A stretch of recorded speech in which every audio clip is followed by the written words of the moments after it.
guys, it's Haven and I am starting a new channel. This channel is going to be focused on growing up in the foster system. I grew up in the foster system and I still am growing up in the foster system. I kind of wanted to tell you about how it goes. Some people have their beliefs on the foster system. I once before had my own beliefs on it, and there's some good things and there is some negative things, but this channel is going to be really focused on, I'm gonna do vlogs so you can see my everyday life, growing up in a group home specifically, showing you the cool things that we go out and do. Also, I just want you guys to get to know me personally, and I think it'll be a pretty cool experience for me and for anybody who is watching. If you have any questions below, be sure to ask me whatever you want, and I'll try and get back as soon as possible. But in this video, I'm gonna kind of tell you, don't mind my sunburn, it looks terrible. It's terrible. But in this video, I'm gonna kind of tell you about my life and how I personally got in the foster system. Let's see, when I was 8 years old, me and my father lived in an abandoned house in Daytona Beach, where that's where I'm from. We lived in an abandoned house. We made the best of it as we could. We really did. We did. My dad is an amazing dad. Even though he has his struggles, we made it out, decent. Grew up in Daytona. Anyways, we stayed in the abandoned house, and my mom left me when I was about 6 months old, but she had came back when I was 8, and she had sexually molested me when I was in the bathtub, and right now I'm learning to forgive her so I could better myself as a person. Still to this day, she won't admit anything. She was on drugs. My mother still is, on drugs. She has problems, and things happen. People do things, so she molested me and walked out on me again, and I haven't talked to her, since. We had conversations, but they didn't go well. I didn't tell my dad till 2 months later, and he didn't take it very well. My dad, he used to be an alcoholic. He is no longer an alcoholic.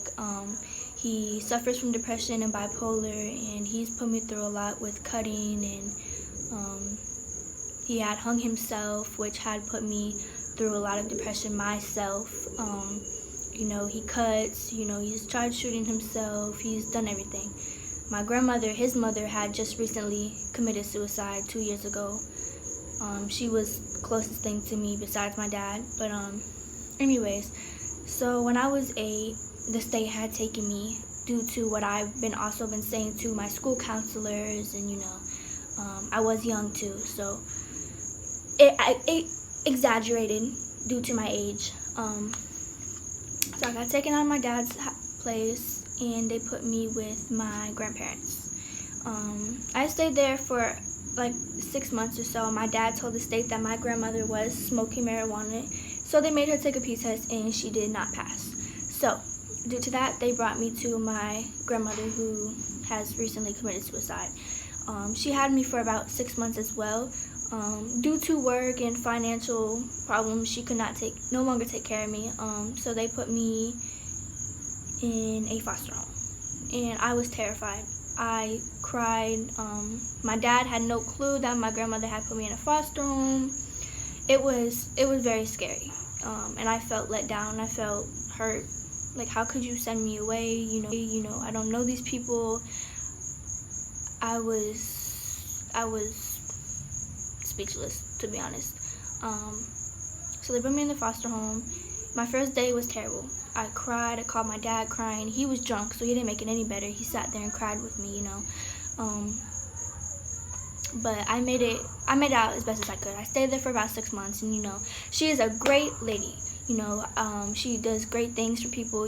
What she does is amazing. She takes kids in. Just for me, I wasn't ready. I was not. I wanted to be home, and I was not home. So after that, I went to my grandparents again. and I stayed there for a while.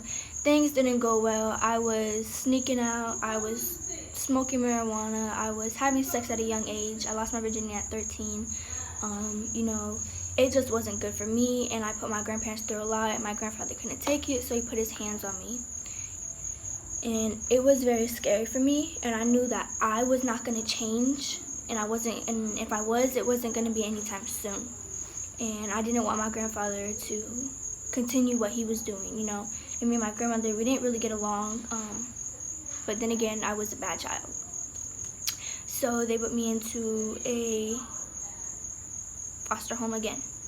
I was with a lady, and once again, she's an amazing lady, and so is her husband, and I'm so happy for her because she just adopted 2 beautiful kids, you know, and they're gonna be very lucky kids. But once again, for me, it wasn't there. You know, I was still doing what I was doing. I had got better, but you know, I was still being a bad child because I wanted to be home.